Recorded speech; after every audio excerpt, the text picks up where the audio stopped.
In a distant war chamber of the alien High Conclave, victory over Earth is declared. Their fleets have landed. Human cities burn, but they don't understand the silence. They think it means surrender. It doesn't. The walls of the conclave glistened, with chrome-veined obsidian, black as the void between systems. Every face around the circular war table wore a grin, mandibles twitching, eyes glowing, tongues clicking with smug consensus. "Earth has fallen," said Strategos Verne, tall and gleaming in his war armor. Their last orbital station went. Dark at 0431, civilian distress signals have ceased. Ceased, repeated Archlord Decker with a smile. They finally know who rules the stars. His laughter rippled through the council like poison and water. Another spoke, lounging in her throne. "I saw their cities. They tried to fight with combustion-powered tanks." She chuckled, venomous. "One even used bullets. Primitives." Verne sneered. They all agreed. Earth had been clever, unpredictable, but never dangerous. Not truly. Not compared to the engineered armies of the Conclave, the gravity-lance cruisers of the Crizari, or the quantum met assassins bred in the black moons of Tyreville. And then came the silence. No. Retaliation. No threats. No demands. Nothing. Maybe. "They're begging for terms," Decker offered. But there was no message. No voice.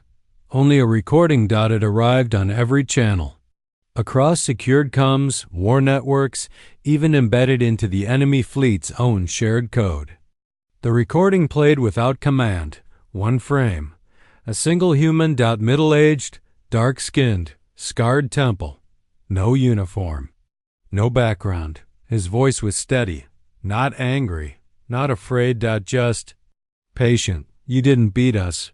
3 seconds of silence. "You?" "Just broke the rules." He looked off camera, as if watching something move. "We warned you." He turned back. "But now?" He leaned forward. "Now it's war without mercy." AVD spike. All alien fleet comms cut to black. All systems paused. Every targeting grid flickered. The humans didn't jam signals. They rewrote them. On the bridge of the alien, Dreadnought Mercy's Claw, Admiral Jekko snapped his pincers. "Find the source." "We can't," his second hissed. "It's in the ship." "What do you mean it's in the ship?" "I mean," a proximity alarm blared. They weren't alone. The Dreadnought sensors adjusted. Something was coming. Fast. "Warp signatures," the ensign stammered. "No, not warp." "Not fold either." Jekko's turned to the screen. "One? Human vessel. Small. Unmarked. Primitive. Until it stopped. Until its hull opened, and a city stepped out. Not weapons. A city. A full megastructure detached from the ship, suspended by magnetic vanes and engine halos.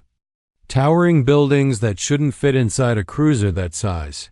Streets, barricades, defense grids. Power arrays glowing with inverted polar flux. Jekos whispered, "That's impossible." The voice returned. "You measured our ships." "Not our intent." The city lit up. And then it fired. Not lasers. Not missiles. Something worse. A wave. Pure, invisible logic and information cascade encoded in entropy. Everything it touched forgot what it was. The Mercy's Claw stopped existing.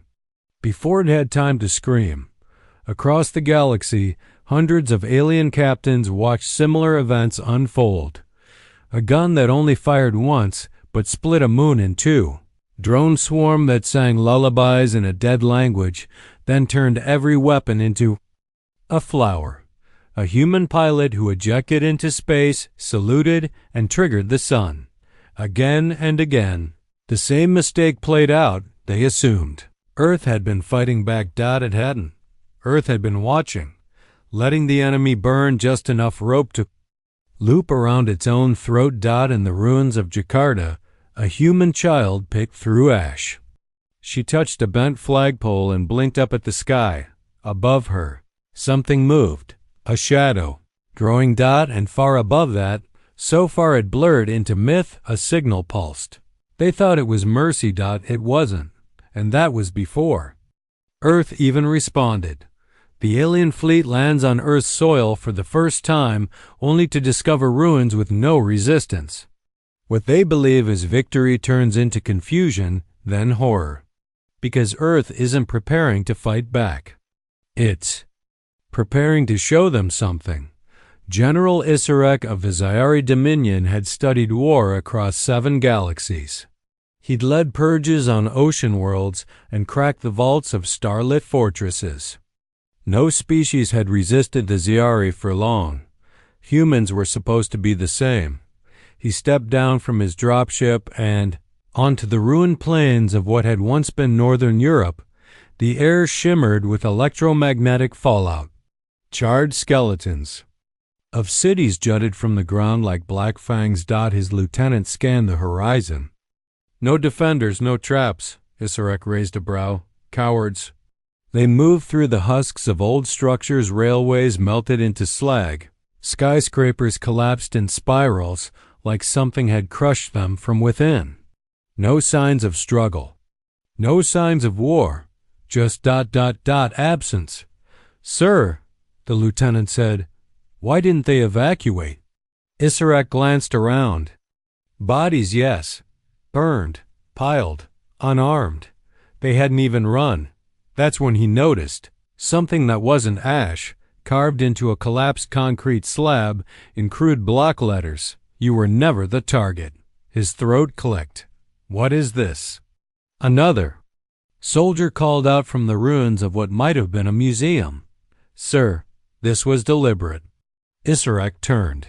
The soldier was kneeling beside a row of neatly placed bones. Human, arranged by height, age. Labeled in a language the translator couldn't decode. A ritual? No.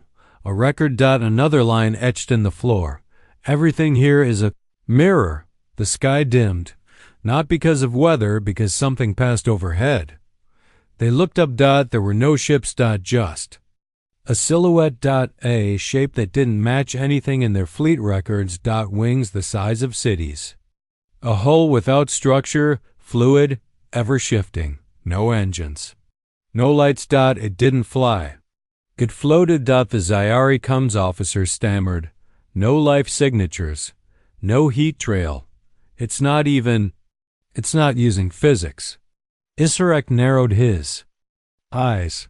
What does that mean? The soldier didn't answer. His eyes were glassy. Pupils dilated.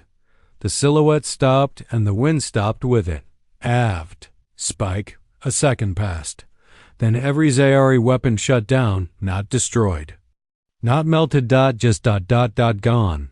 The energy cells that powered them were empty. The memory of their operation erased. Isarek dropped his pistol. It landed like a stone. No, he whispered. That's not possible. The voice returned. Not from a speaker. Not through sound. Inside their minds. You were looking for war. They turned as one, rifles lifted, though none of them would fire again. You thought we feared you.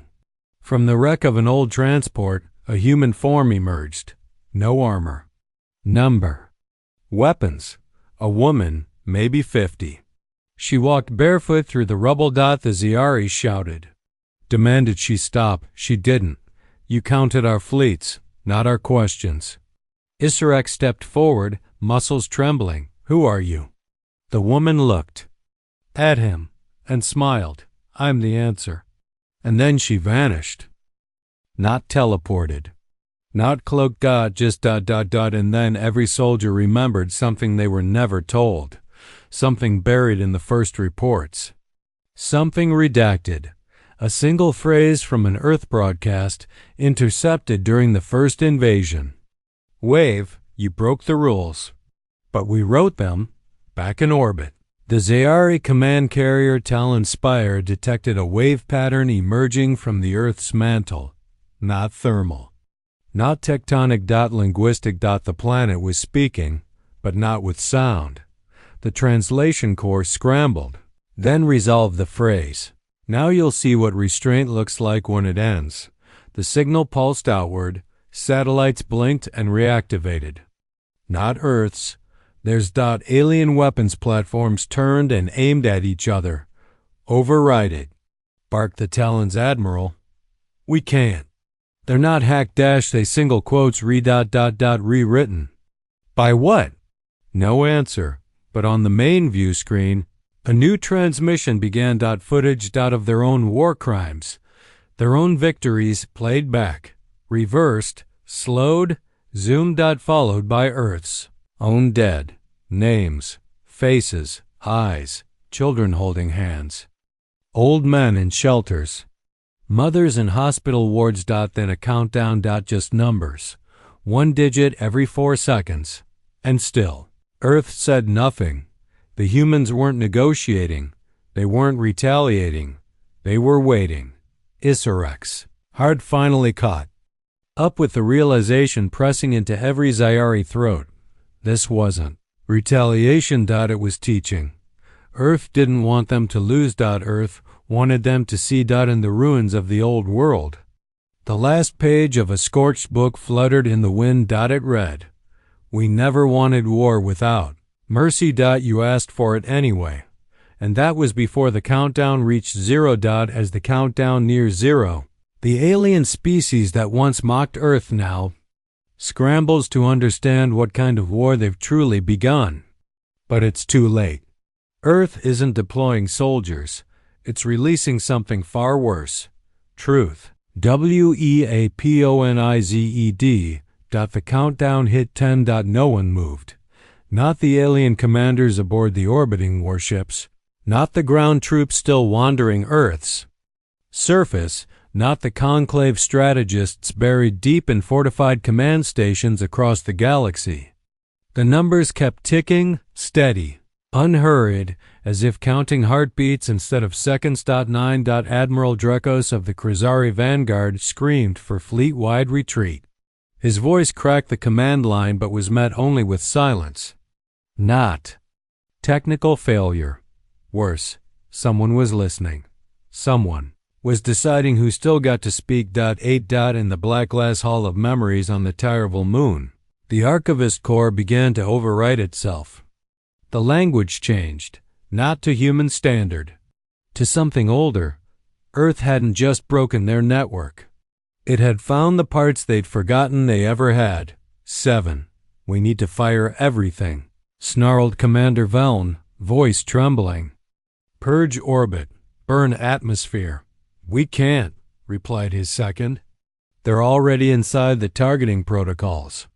Every weapon routes through Earth first. What do you mean, routes through? I mean, the second whispered. We're not using our own warnet anymore. 6. On the outer rim, a cargo freighter of the Sylph Consortium watched as every nearby star blinked. Not dimmed, blinked. Like eyes opening and closing. Then came the whispers. Not in language. In guilt. The captain dropped to her knees, eyes wide. They're showing me what we did on Mars. The children She didn't finish. She didn't need to. 5. The galaxy had assumed humans were emotionally fragile. Their psychology was clumsy, reactive, volatile. But they'd never asked the right question. What happens when something fragile decides to stop caring about breaking? 4. Aboard the orbital cruiser Dawn Claw, a Jothri diplomat stared at Earth through a thick blast window. We thought they were contained, he muttered. Next to him, a low-level analyst whispered back, they were. The diplomat's voice cracked. Then how did they do this? The analyst shook his head. They didn't fight harder then. U.S., they listened longer. 3. Earth cities reappeared. Not physically. Not as infrastructure. As echoes. Holographic overlays across the sky. Visions of New York, Lagos, Sao Paulo, Tokyo, projected in perfect clarity into enemy ships. The invaders didn't just see them. They walked through them. Memories, smiles, markets, arguments, dogs barking. Then bombs, screams, ash, the exact Moment each one of those cities fell, replayed in high-definition grief. 2. The alien command structure collapsed. Not from loss of life, from an overload of memory. Billions of minds, each forced to feel the moments they'd ignored, dismissed, or approved from behind clean, cold walls of command logic. The aliens had waged a war of domination. Earth had answered with a war of reflection. 1. Earth single quotes as signal pulsed again. Final message. No sound. No voice. Just a single sentence.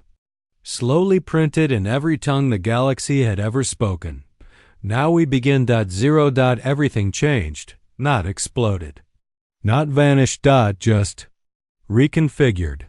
Tyrvol's planetary AI collapsed into code riddled with emotional logic it had never possessed before. The overseer on Crizari 3 woke from 300 years of neural dormancy, crying. The Zyari homeworld's oceans boiled upward, not from heat, but from inverted gravitational harmonics. Their own weather betrayed them. No attack. Just reaction, like the galaxy itself had been infected with Earth's idea. The war wasn't kinetic anymore. It was existential. And Earth wasn't firing weapons. It was forcing a reckoning. Deep beneath the Earth's surface, in a place no satellite could penetrate, 7 humans stood in a circle. Around them, screens flickered with alien war maps, emotional telemetry, intercepted thoughts. One of them, a man with metal arms and a voice like whetstone, muttered, "They still don't understand what we did." A woman in a dark coat stepped closer to the edge of the table. "We didn't win," she said. "No," another agreed. "We just ended the illusion." Someone else pointed to a screen. "Crizari fleets are in full retreat." "Let them. What about Tyrvol?" "There." Collapsing from the inside, showed them the memory vaults. Silence. Then, from the quietest one in the room, the only one wearing no military insignia, no ID, nothing but an old, faded university hoodie, came a whisper. They thought silence meant we were weak. Everyone looked at him. They thought we hadn't responded. His lips curled into a smile. We responded the moment they arrived. They just didn't feel it until now. On the edge of the Orion Arm, far from any fleet, a tiny observation station built by the Neutral Venari Alliance recorded Earth's latest transmission. It wasn't encrypted, that it wasn't even hidden. It was a song. Old, human, soft piano over static. One of the Venari techs wept as it played, not because it was sad, but because it forgave them. That was the worst part. It wasn't mercy. It wasn't vengeance. It was something harder to survive. It was Earth saying, "We still know who we are. Do you?" In the final message of the day, embedded in a single line of corrupted alien code, repeated exactly once, came the words, "This isn't escalation. It's education." And the refrain began again. They thought it was mercy. It wasn't. As the galaxy reels from Earth's revelations, alien powers collapse from the weight of their own guilt. Human leaders resist celebration, knowing the real war is psychological and moral. Meanwhile, Earth executes a bold final move that reshapes every civilization's future. The silence that descended after Earth's final transmission was worse than any explosion. It pressed into the bones of every alien cruiser, every data core, every trembling command chair. Finally, systems began to flicker back online, but they were broken. Not physically. Mentally. In orbit above what was once called the Crizari homeworld. Admiral Siren watched as her flagship's holoscreen replayed the moment their weapons had seized frozen, mid-firing while Earth's signal drowned out every protocol. She closed her eyes and saw what had been shown to them. The faces. The crying children. The mothers. The markets ablaze. They thought it was mercy. The broadcast line echoed in her memory. It wasn't. She exhaled. Not tears. But something like relief, it meant they'd listened. But more terrifyingly, they'd understood. Shattered bridge of the Tyreville Archive Lab aboard Moon Agora 11, the AI known as Archivist Primus twisted its logic circuits into knots. For centuries, it had cataloged history, but never felt history. Now Earth had fed it entire lifetimes compressed into seconds, whole cultures reduced to a single scream, a single gasp, a single flicker of warmth before everything burned. No further records required, it announced in its voice ancient, resonant, unyielding. I am reformatting my protocol. Silence fell. Then computers began to rewrite themselves. Not to erase truth, to honor it. Far away on the refugee fleet. From the shattered Vannery Pact, Captain Illyra stood at the bow of her ship, staring down at her hollow captain's log. It was wordless now, no commands, no reports. Just a stream of Earth's final message, looped, resonating through every deck. She whispered. They waited. Her second said, they forgave. She realized she and they had been wrong. They weren't human vessels of war.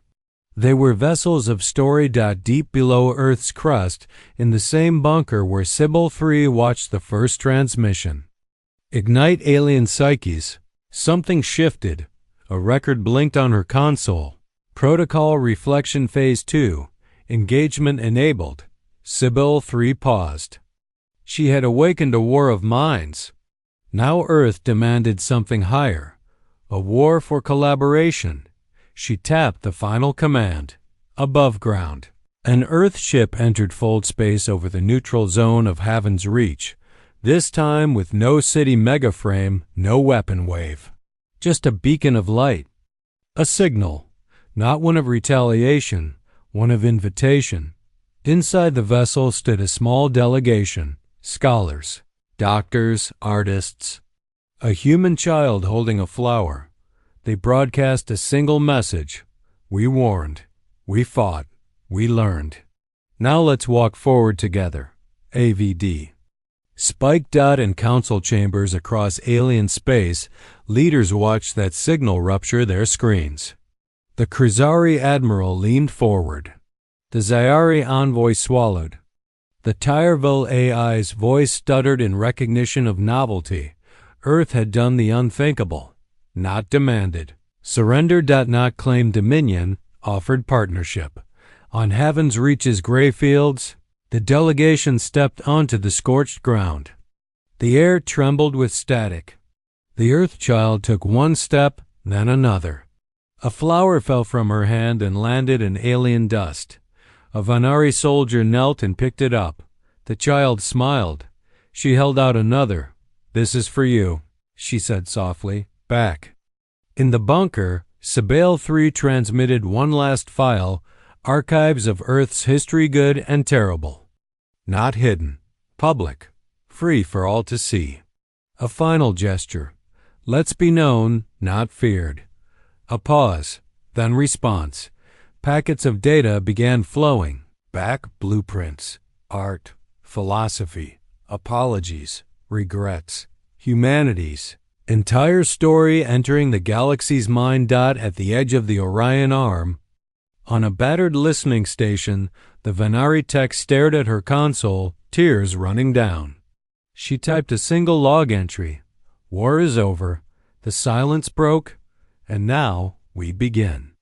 Earth's final move wasn't a battlefield maneuver. It wasn't political. It wasn't economic. It was moral. It took the hardest weapon of all, trust, and the galaxy didn't know how to respond except to step forward. With the war behind them, Earth makes a final decision that stuns the galaxy. Not conquest.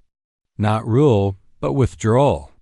Yet in their absence, the weight of what they taught lingers, reshaping every star, every code, every decision. The last Earth ship left orbit in silence. No fanfare. No threat. No promise of return. Just the quiet hum of fold space blooming open and closing behind them. The Venari soldier who once held a rifle now held a drawing, a crude but vibrant sketch the human child had given him. Stick figures, stars, a sun smiling. He looked up at the sky and whispered, "They left?" The diplomat beside him nodded. "Not retreat, not exile, just gone. They taught us war without mercy." "No," the diplomat said, voice tight. "They taught us what mercy costs."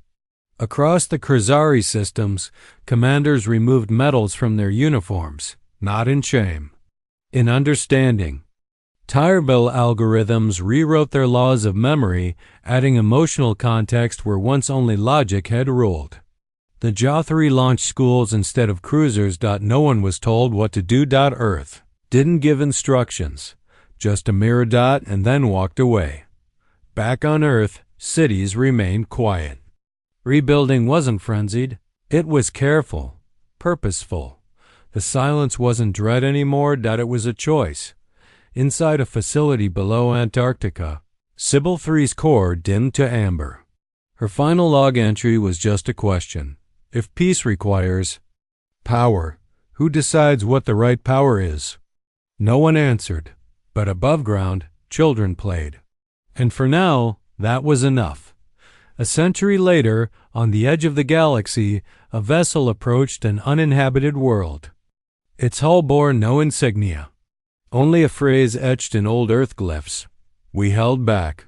We stepped forward. We let go. As it landed, its captain opened a message capsule left long ago by Earth's final diplomatic envoy. No orders. Just a line. You are free. Choose better. The captain looked out at the stars and whispered, "They left no throne, no crown, no anthem. Just a warning and an invitation." The refrain echoed again. They thought it was mercy. It wasn't. It was love armed, awakened and unflinching. The kind of love that walks away. So others can rise.